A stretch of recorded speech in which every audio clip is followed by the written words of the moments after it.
falamos dos desafios estratégicos da segurança cibernética, nada melhor agora do que falarmos sobre as principais vulnerabilidades de segurança em Angola. Vamos saber neste tema que medidas tomar para não sermos os próximos alvos. Eu vou convidar aqui ao palco o diretor de segurança da informação da Cybersecure, Sr. Alberto Afonso. Por favor. O palco é seu. Fale-nos sobre as vulnerabilidades. Tem 15 minutos, Dr. Afonso. Muito bem. Obrigado pela colaboração. Vou tentar honrar o compromisso. Bem,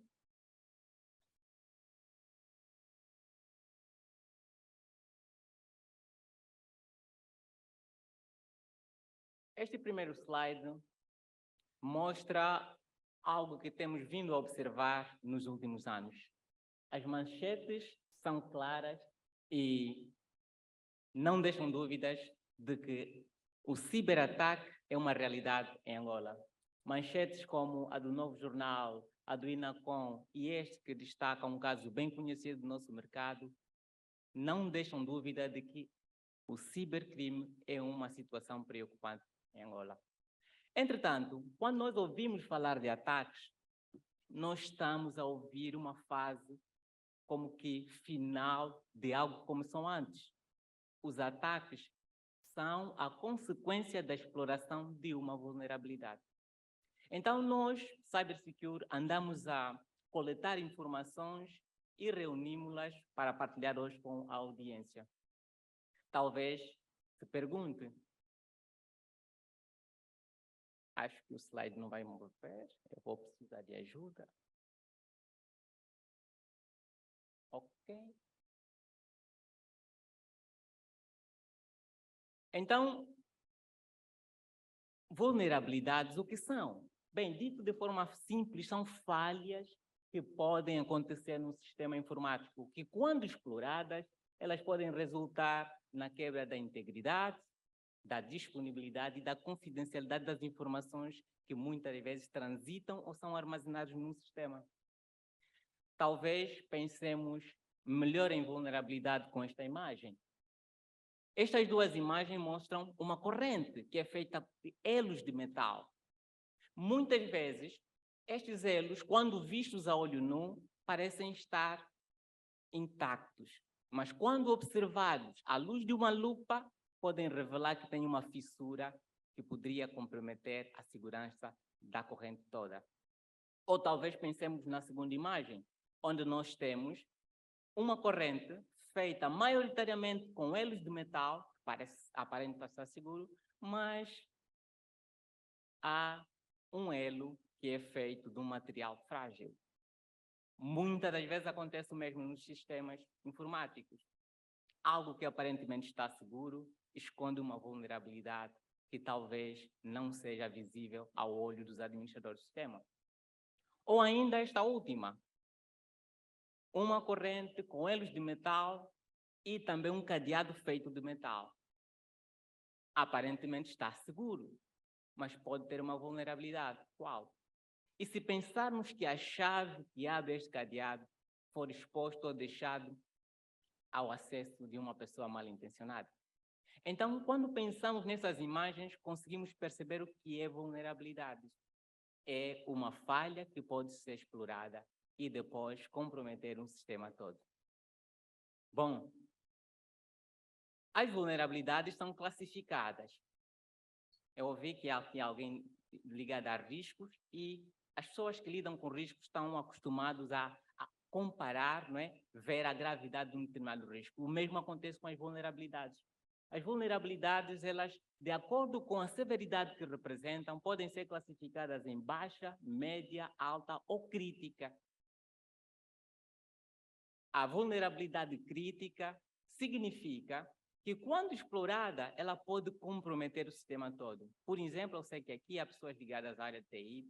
Num sistema, por exemplo, baseado em Linux, uma vulnerabilidade crítica daria acesso ao atacante de se tornar root, ou seja, o superadministrador do sistema. Num sistema baseado em Windows, poderia ser o administrator ou system. uma vulnerabilidade dessa poderia comprometer o sistema todo.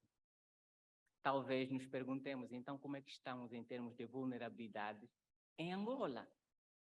Bem, o primeiro slide mostrou que a estatística, ou seja, as manchetes mostram que temos sofrido ataques. E todos nós estamos conscientes disso.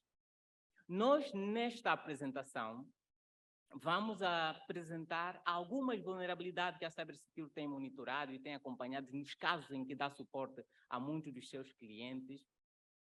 Vamos fazer uma breve descrição, mostrar como é que elas acontecem e deixar algumas recomendações. Por exemplo, como é que nós estamos, então, em termos de vulnerabilidade em Angola?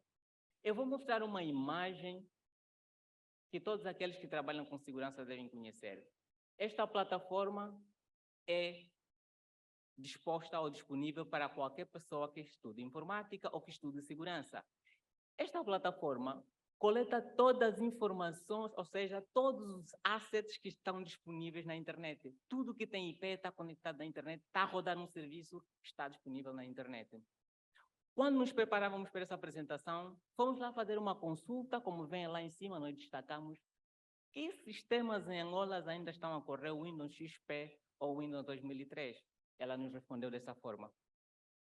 E ainda existem, como podemos ver aqui abaixo, eu mostrei aí na seta, 820 computadores rodando Windows XP. E isto não é toda Angola, é apenas um pedaço. Quando nós fomos ver mais ao detalhe, ela nos disse que uma determinada máquina, a quem nós escondemos a identidade, como devem perceber o motivo, está a rodar um serviço chamado RDP. Provavelmente por causa do teletrabalho, o administrador do sistema configurou o acesso remoto para que ele possa, a partir de casa, aceder ao sistema crítico. Torna o sistema vulnerável. Bem, quando vai se clicar naquele serviço que está a portar na porta 3389, nos leva a isto. E se olharmos, Windows Server 2003 R2. O Windows Server, como os meus carismas sabem aqui, é um sistema de servidor. Está conectado em rede com outras máquinas, correndo um sistema que ainda está na versão 2003. A Microsoft atualmente está a trabalhar no Windows Server 2019-2022. E há sistemas em Angola correndo o Windows Server 2003. Muitas vezes as consequências são essas. Recentemente, nós não podemos expor aqui, olhando para esse sistema, notou-se que até mesmo uma instituição que lida com informações sensíveis tinha a sua firewall de borda exposta, que era de uma versão vulnerável. Claramente, a Cybersecurity teve a amabilidade de informar e até porque faz parte do nosso core, né? Nós trabalhamos com informação e temos a responsabilidade ética de informar as instituições e fizeram a correção. Por isso é que ficamos à vontade de partilhar estes dados aqui. Então, nós aqui queremos agora ver quais são as principais vulnerabilidades. Nós coletamos apenas 5, porque não caberia aqui dentro de 15 minutos mostrar todas elas. E as principais estão ali. Como vem, a exposição de dados sensíveis ocupa o primeiro lugar. Quase 50% do que nós já ajudamos as empresas a recorrer tem a ver com exposição de dados. Como é que isto acontece? Muitas das vezes, quando se configura ou cria-se uma aplicação web, informações sensíveis que são deixadas no código-fonte como comentário para alguém que vai testar, está lá e o sistema já está disponível na internet. E isto expõe, muitas das vezes, as empresas ao risco. Bem, dados sensíveis, estamos a querer falar de informações como identidade pessoal, número de conta bancária e todas as informações que os ilustres convidados ou presentes aqui sabem que significa dados sensíveis. Muitas das vezes essas informações estão expostas. Bem, a nível de dados sensíveis, só aquilo que a Cybersecurity tem observado, vemos aqui informações, 75% dessas informações são de gravidade baixa, contudo 19% são de gravidades críticas. Muitas das vezes, credenciais de um sistema fica disponível, até mesmo exposto numa aplicação que tem exposição para a internet. Então, quais são as recomendações? Que conselhos é que nós damos?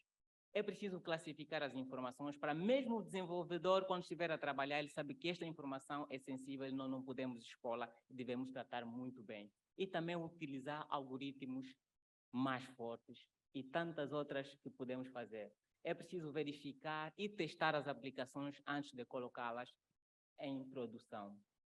Bem, o segundo que nós temos observado com muita frequência é erros de configuração. E nós temos aqui alguns exemplos que nós vamos mostrar aqui que vão ilustrar o que é que estamos a falar quando falamos de erro de configuração. Muitas das vezes são configurações incorretas, às vezes até configura-se um sistema e deixa-se com as credenciais default, aquelas que o fabricante deixou para o administrador configurar, alterar, e muitas vezes são expostas, levando a ataques que os criminosos. Porque quando nós vemos ataque, o criminoso preparou. Assim como as entidades estão a tratar estratégias, o criminoso também trata estratégias para poder atacar o seu alvo. Nós vamos correr por causa do tempo. E em termos de erros de configuração, nós observamos que, embora não seja muito, mas 2% das falhas que nós já observamos e fomos ajudar os nossos clientes estavam relacionados com erros ou configurações incorretas.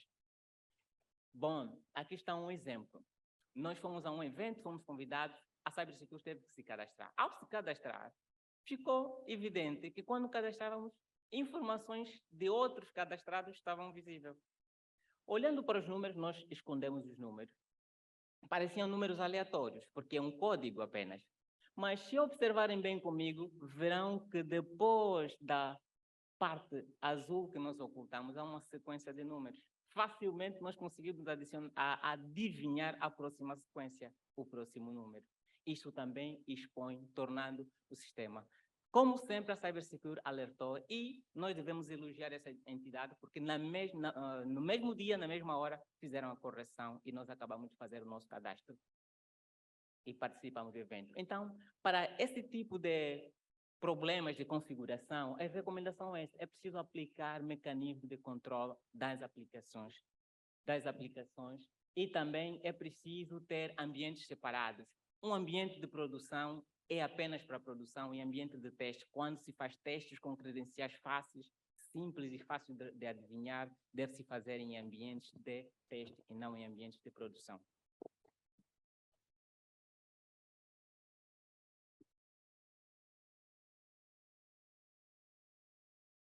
Com relação a uma outra vulnerabilidade muito observada, tem a ver com quebrar mecanismo de autenticação. Quando nós vamos a uma aplicação como aquela que nós temos, em que nós temos que nos autenticar, nós sabemos que devemos colocar nossas credenciais.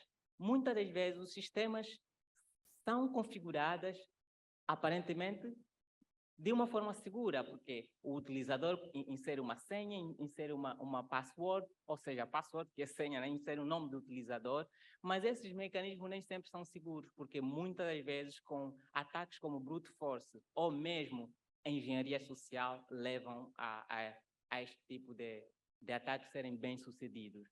Nós notamos que ataques que tentam violar mecanismos de autenticação e também roubo de sessão, porque muitas vezes quando nós autenticamos numa aplicação, o servidor tem que gerir a sessão para ver quem estão logados, quem terminou a sessão, quem está durante muito tempo sem fazer alguma coisa para que essa sessão expire.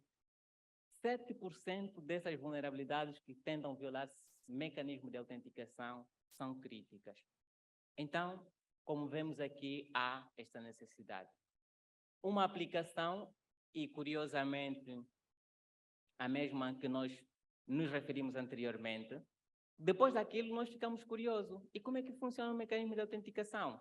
Ele tinha o token lá, que mostrava que o utilizador está logado. Quando eliminávamos o token metendo uma aspa, o que é que ele fazia? Altere a tua senha.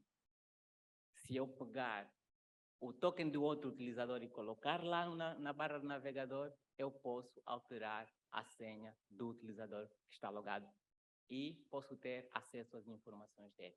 Também foi corrigida. Então, tudo isso para mostrar que todos os ataques são apenas consequência da exploração de falhas de segurança que é preciso trabalhar.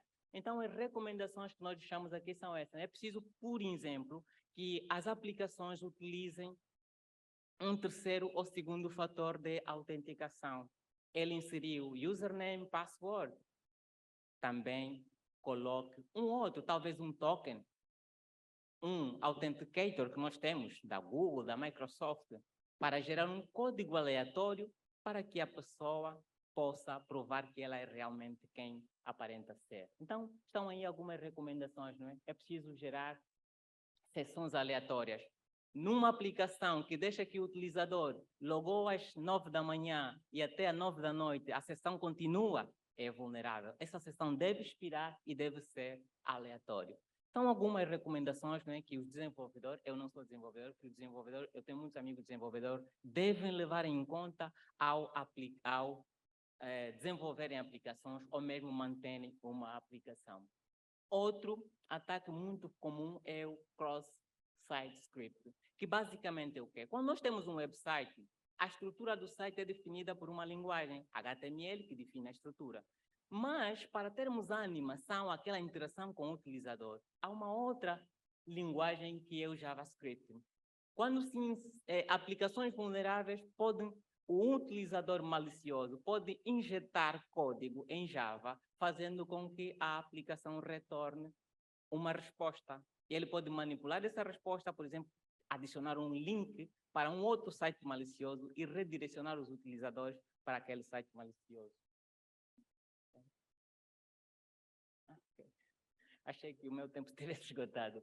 Então, há aqui apenas, né, que classificar há dois tipos desse tipo de ataque. Um é o refletido, em que pode redirecionar a vítima para um site, ou mesmo armazenar este payload do código malicioso no banco de dados desta aplicação.